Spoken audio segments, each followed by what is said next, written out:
reportajes. Claro, porque llegó el minuto de los reportajes. Y la iglesia de San Francisco, usted sabe, es uno de los lugares más simbólicos de la capital y del país. Este templo, el 23 de septiembre, cumple 400 años y esconde una gran cantidad de misterios. Subimos hasta su antiguo campanario y también fuimos testigos de un hecho histórico que sucedió con su patrona, la Virgen del Socorro. Los 4 siglos de historia de la iglesia de San Francisco en el reportaje de Mauricio Guajardo y Felipe Molina.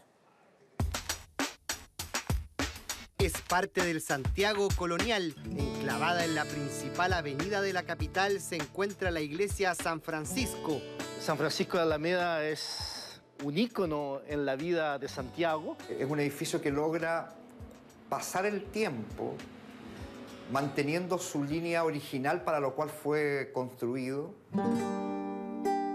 Vamos a conocer la historia del último estandarte del alejado Santiago de la Nueva Extremadura, esta vieja estructura que aún se mantiene en pie y que cumple 400 años siendo testigo privilegiado de la mutación que ha tenido la capital. Desde sus construcciones, el comercio, el transporte y los eventos sociales que han cruzado por la Cañada, la Alameda de las Delicias o la Avenida Libertador Bernardo O'Higgins. La iglesia San Francisco es una de las edificaciones más antiguas de Chile que todavía se conserva. Pedro de Valdivia la mandó a construir después de fundar Santiago en 1541, con el fin de tener un lugar de privilegio para la Virgen del Socorro, patrona de la expedición del conquistador español. Los 400 años de historia del Templo de San Francisco son signo de un testimonio patrimonial importante, único edificio en Chile que puede celebrar 400 años. Pedro de Valdivia trajo en su montura una virgencita, la Virgencita del Socorro. La imagen estuvo por años en una ermita construida en este mismo lugar y que en 1618 se transforma definitivamente en el templo. Para construir este templo reciben una donación de tierras de parte del rey, que más o menos va desde lo que hoy día entendemos por Alameda hasta más o menos Avenida Mata. Estos son los planos originales de la primera construcción que hicieron los franciscanos en este lugar, terrenos que serían cambiados recién en 1820. Este es el plano con el que el siglo XX recibe al convento de la Alameda. Luego todo lo otro que uno ve en este plano corresponderían a la calle París, corresponderían a lo que es Alonso de Ovalle, correspondería a la calle Londres. Volvemos a ingresar al templo para conocer un poco más de la Virgen del Socorro. Hoy seremos privilegiados de mirar de cerca esta imagen histórica para Chile. Esta es su 5ª vez que baja de su altar, donde comenzó a estar desde 1595. Llama la atención que el templo haya pasado sin mayores zozobras los más de 15 terremotos que han azotado con mayor o menor medida a Santiago y que la iglesia todavía conserve su estructura original casi intacta.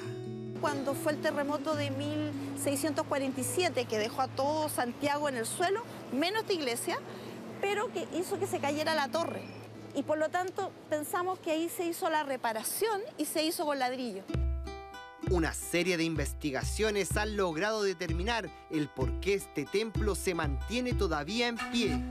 Uno de los elementos que nos ha sorprendido mucho es el tema de las vigas del artesonado que tiene la iglesia. El árbol estuvo vivo por lo menos hasta el año 1190, lo que nos hace pensar que tenemos casi la seguridad que esas vigas están ahí desde que se levantó la iglesia. Otro de los elementos claves en la conservación del templo son los imponentes muros. Finalmente el terremoto lo que va a tender a hacer, ¿cierto?, es a trasladar los muros. Pero como estos muros son muy pesados, digamos como que por masa se quedan en su lugar. Natalia quiso ir un poco más allá y realizó una excavación en la parte sur del templo. En 4 metros de largo por 1,5 de ancho, pudo encontrar un hecho relevante para que la iglesia nunca se haya caído. Que estos grandes muros de 1,70 m de espesor de piedra están apoyados sobre bolones, ya sobre piedras redondas. Es como que los muros, cuando hay un terremoto, se mueven un poco en esta cama de piedras redondas, pero no se desmoronan gracias a que está este eje de piedras grandes por el lado. El templo se ha convertido de esta forma en un símbolo de las construcciones antiguas que aún se conservan porque está edificada con técnicas que ya quedaron obsoletas. No solamente fueron los españoles los entendidos en este tipo de construcción, sino que también está plasmada la mano de obra de los indígenas, que colocaron también su sabiduría en este templo. Y ahí yo tengo una teoría, que es que estos indígenas eran del norte. ¿Por qué? Por el tipo de técnica de ejecución de estas piedras. Lo primero que se construyó en la iglesia fue su altar.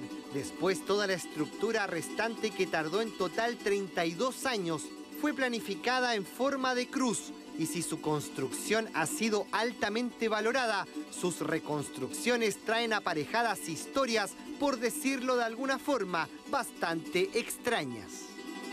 Probablemente producto del terremoto de 1647, se le produjo una grieta que tiene una separación aproximadamente de 3-4 centímetros. Pero encontramos no solo la grieta, sino que encontramos una reparación de la grieta, que era inesperado pensar que ese tipo de reparación se hiciera con barro y con pelo de perro. Justo ahí, al lado del pilar donde se reparó esta grieta, se encuentran varias placas repartidas por toda la iglesia con personas que aquí fueron enterradas. La gente importante aparentemente era enterrada dentro de las iglesias.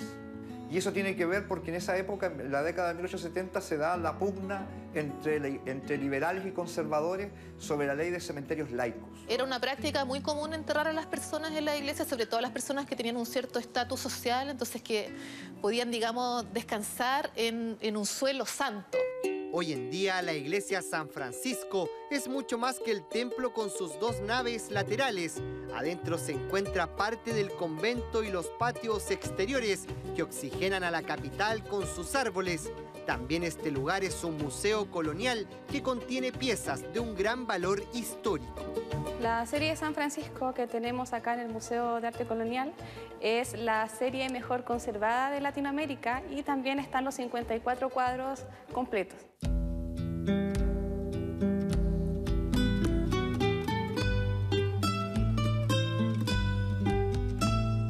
Vamos a ingresar a una de las partes menos antiguas. En 1857, Fermín Vivaceta terminó de construir la estructura más icónica del templo. La torre de la iglesia de San Francisco ha sido el testigo más fiel de los últimos cambios epocales de la sociedad. Los quiero invitar a que podamos acceder a ella.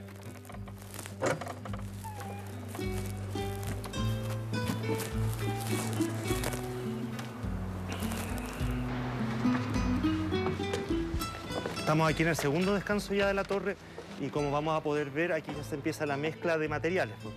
La base de la torre está hecha por piedras de cantera del Cerro Blanco y la segunda parte ya empieza con el ladrillo. Subir por esta tremenda estructura es poner en pausa a la memoria, imaginar la cantidad de situaciones y personas que por aquí pasaron durante estos 4 siglos. La primera parada de este recorrido es en el campanario. Estas campanas han sonado a lo largo de la historia para poder dar testimonio de los grandes cambios, como por ejemplo la de vuelta a la democracia, la llegada del Papa. Mientras seguimos subiendo, cada escalón se va angostando. La vieja estructura de madera suena con cada paso, desempolvando los recuerdos de aquellos antiguos campanilleros que dieron el aviso con aquel sonido.